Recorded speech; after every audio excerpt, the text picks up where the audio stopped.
Bonjour à tous, bienvenue à la pensée du jour.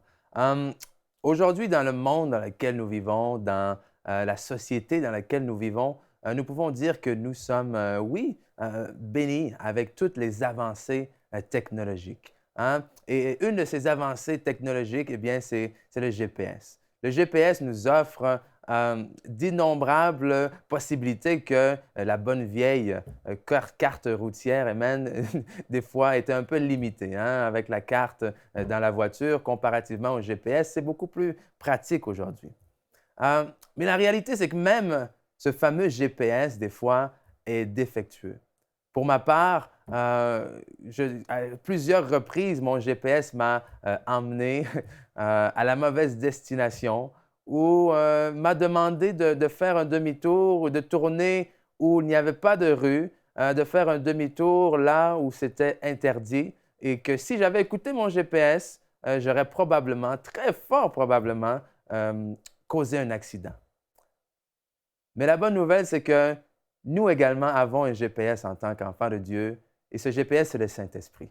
Mais contrairement au GPS naturel, si je peux dire, que nous avons dans nos voitures, le Saint-Esprit est un GPS infaillible. Le Saint-Esprit est un GPS qui nous conduit toujours dans la bonne direction.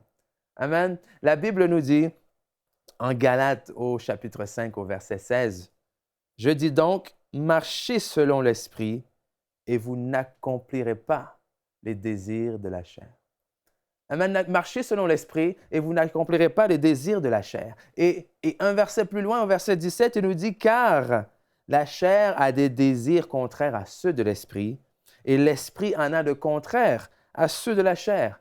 Ils sont opposés entre eux afin que vous ne fassiez point ce que vous voudriez. » Qu'est-ce qu'on vient de lire ici ensemble? On vient de lire que oui, notre chair peut nous amener à avoir des désirs, mais ces désirs-là sont toujours contraires à la volonté de Dieu. Beaucoup de gens, beaucoup d'enfants de Dieu luttent justement avec ces désirs charnels, hein, que ce soit la convoitise des yeux, la convoitise de la chair, peu importe. Plusieurs enfants de Dieu vont lutter ardemment avec certaines convoitises, avec certains désirs dont ils ne semblent pas être en mesure de se débarrasser, même des dépendances.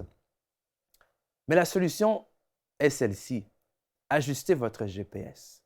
Ajustez votre GPS sur les ondes de l'Esprit Saint.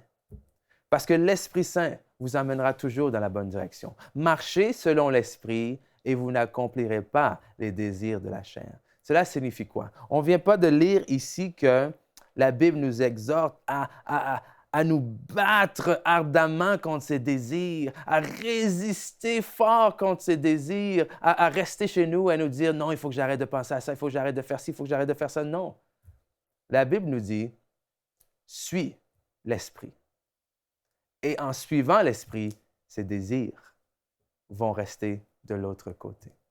Amen. Parce que si ces désirs me tirent vers la droite et que je me bats pour ne pas aller à droite. Donc la question ici, ce n'est pas tant de se battre pour ne pas aller à droite, c'est de décider d'embarquer dans la voiture qui va à gauche. Amen. Donc automatiquement, si je vais à gauche, je ne vais pas à droite.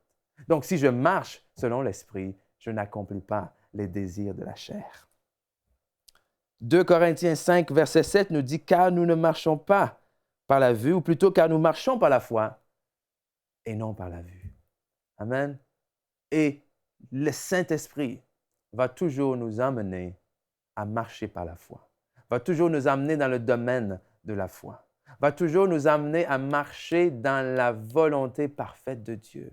Hein, des fois, les gens disent ça aussi, disent « Ah, je ne sais pas ce que le Seigneur veut pour moi. Je ne sais pas ce que Dieu veut pour moi. Je ne sais pas dans telle ou telle circonstance, dans telle ou telle situation, ce que Dieu veut de moi. » Et je suis conscient que dans certaines situations que nous vivons dans notre vie, nous n'avons pas dans la parole de Dieu des versets précis, écrits noir sur blanc, que si tu te poses telle question, voici ce que tu dois faire. Si tu fais face à telle situation, voici ce que tu devrais faire. Mais la parole de Dieu nous dit toutefois que Dieu lui-même habite en nous, que son Saint-Esprit habite en nous et qu'il nous conduit dans la vérité. Ce que la Bible nous dit également en Romains 8, 14. Car tous ceux qui sont conduits par l'Esprit de Dieu sont enfants de Dieu. Et puisque nous savons que tous ceux qui ont l'Esprit de Dieu en eux sont enfants de Dieu. Alors si vous êtes enfants de Dieu, vous êtes conduits par l'Esprit de Dieu. Donc c'est à nous, à ce moment-là, de nous connecter à ce GPS de l'Esprit, de faire en sorte que nous apprenions à entendre de plus en plus clairement la direction de l'Esprit. Amen. Parce que, encore une fois, l'Esprit veut continuellement nous emmener dans la bonne direction. Amen. Plutôt que de lutter ardemment contre les désirs de la chair, désirons lutter ardemment pour apprendre à reconnaître la voix de notre Saint-Esprit, la voix de notre GPS, pardon. Et la bonne nouvelle, c'est lorsque nous devenons enfants de Dieu, nous avons ce GPS de l'Esprit intégré en nous. Amen. Le Saint-Esprit est le sceau de Dieu sur nous, pour dire que nous lui appartenons. Ce GPS est là en nous. Ce GPS est là pourquoi? Pour nous aider à accomplir les plans, les projets que Dieu a établis pour nous avant la fondation du monde. Amen. Éphésiens 2,10 nous dit que nous sommes son ouvrage, amen, créé en Jésus-Christ pour des bonnes œuvres qu'il a préparées d'avance afin que nous les pratiquions. Alors, si vous désirez, mes amis, pratiquer ces bonnes œuvres-là, laissez-vous guider par le GPS du Saint-Esprit et soyez assurés qu'il vous amènera toujours à bon port. Soyez bénis, à la prochaine.